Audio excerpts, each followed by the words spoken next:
Hello friends, आप सबको स्वागत है AKD आर्ट चैनल में। आज हम लोग सीखेंगे कलरफुल बर्ड ऑयल पेस्टल से बनाना। तो आप लोग जो नए इस चैनल में जुड़े हैं, जल्द से जल्द इस चैनल को सब्सक्राइब कर दीजिए, बेल आइकन को दबा दीजिए ताकि जल्द से जल्द आपको नोटिफिकेशन मिल जाए।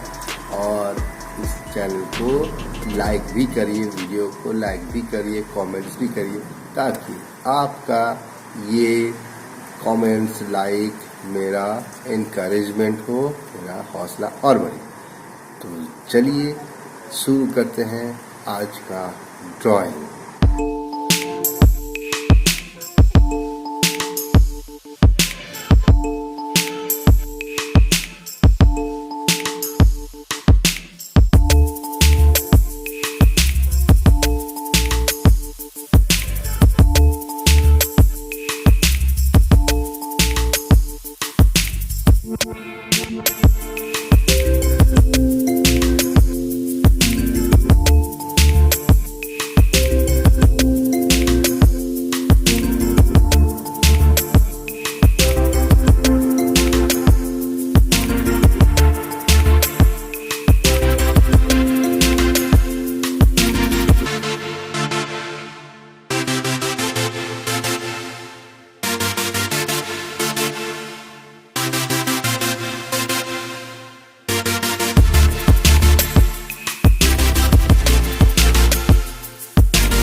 कैसा लगा?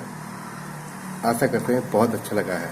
अगर अच्छा लगा है तो प्लीज़ प्लीज़ प्लीज़ लाइक कर दीजिए और इसी तरह मेरे वीडियो को देखते रहिए ताकि मैं आप सबको अच्छा अच्छा ड्राइंग देते रहूं। तो आज के लिए इतना ही, फिर मिलते हैं और एक नया ड्राइंग के संग। आज के लिए AKD आर्ट का तरफ से आप सबको बहुत बहुत धन्यवाद। Thank you so much for watching.